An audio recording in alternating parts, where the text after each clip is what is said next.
Şimdi bu yasa aslında İsrail'deki daha böyle ırkçı diyebileceğimiz partiler tarafından uzun yıllardır savunuluyordu zaten. Bu Ben-Gvir diye zaten ulusal güvenlik danışmanı da olan milletvekili bununla ilgili bu 7 Ekim sonrası süreçte daha yoğun bir baskı kurdu ve bu yasayı gündeme getirdiler. Temel gerekçeleri şu: işte Filistinlilere yönelik özellikle verilen müebbet hapis cezaları ve diğer hapis cezaları fiilen uygulanamıyor.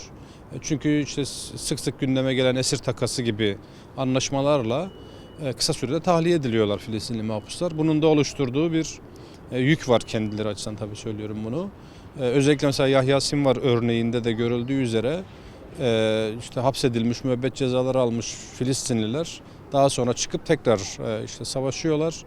Bunun artık sona ermesi gerekiyor dediler ve idam gibi artık geri dönülemez bir ceza ile bunu sağlamaya çalışıyorlar. Ki bu yasada şu hüküm de var. Aslında idam cezaları 90 gün içerisinde gerçekleşir şeklinde zaten geçti yasa. Aynı zamanda diyor ki bu sürede devam ederken yine bir esir takası durumu söz konusu olursa dahi idam cezası alanlar hiçbir şekilde esir takası anlaşmalarına konu edilemezler şeklindeki hükümle de bir anlamda bu gerekçeyi garanti altına almış oldular kendilerince. Şöyle, bu yasa normalde geriye yürütülecek bir yasa değil. Aslında bundan sonraki eylemlerle alakalı çıkarılmış bir yasa. Ama işte hepimiz biliyoruz ki işgalci İsrail rejimi hukuk tanımaz bir rejim. Pekala hali hazırda tutuklu olan, hali hazırda esir konumunda olan Filistinlilere yönelik de çeşitli yeni suçlamalarla işte İsrail devletini yıkmaya, yok etmeye yönelik suçlamalarla pekala bunu gündem edebilir, çünkü soyut bir suçlama bu. Ama kural olarak baktığımızda geriye yürütülmek üzere çıkarılmış bir yasa değil, bundan sonraki suçlarla ilgili çıkarılmış bir yasa olarak tasarlandı. Aslında bu yasanın hedefi Gazze halkı değil. Çünkü Gazze'de uygulanacak bir yasa değil bu. Bu İsrail'in kendi tırnak içerisinde, tabii İsrail diyorum, işgalci İsrail rejiminin kendi iç sınırları içerisinde işlenen suçlarla ilgili, cinayet suçlarıyla ilgili birinci olarak gündeme getirilmiş bir şey. Terör amaçlı tabii bunlar. Yine tırnak içerisinde. İkincisi de Batı Şeria bölgesi orayı işte resmi olarak işgal etmiş durumda ve orada da askeri mahkemeler cari. Bu mahkemelerde uygulanmak üzere çıkarılmış bir kanun bu.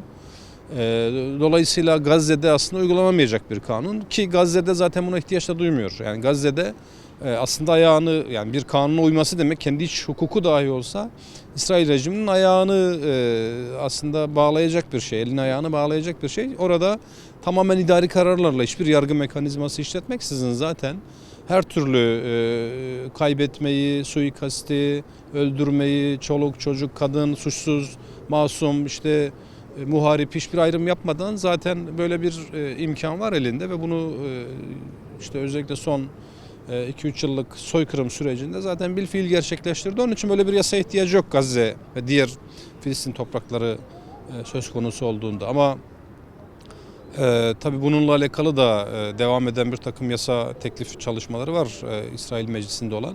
Orayla ilgili de yine bir takım düzenlemeler yapılıyor ama bu bahse konu düzenleme, idam yasası düzenlemesi doğrudan Gazze ile ilgili değil, tam da Batı Şeria ve diğer işgal edilmiş Filistin toprakları ile alakalı, İsrail'in kendi toprağı sayılır resmi olarak, İsrail toprağı sayılan yerlerle alakalı bir düzenleme bu.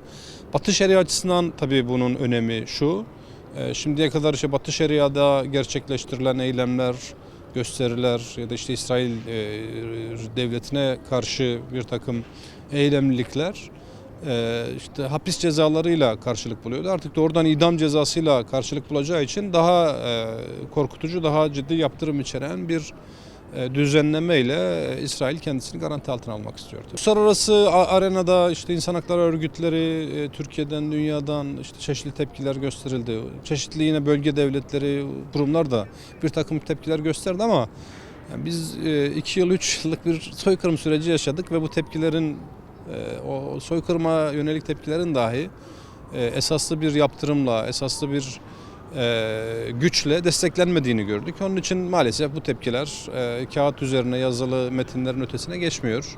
Sloganların ötesine de geçmiyor maalesef. Gerek İslam toplumları, gerek şu bölge ülkeleri, gerek uluslararası mekanizmalar İsrail söz konusu olduğunda işlevsiz hale gelmiş durumda.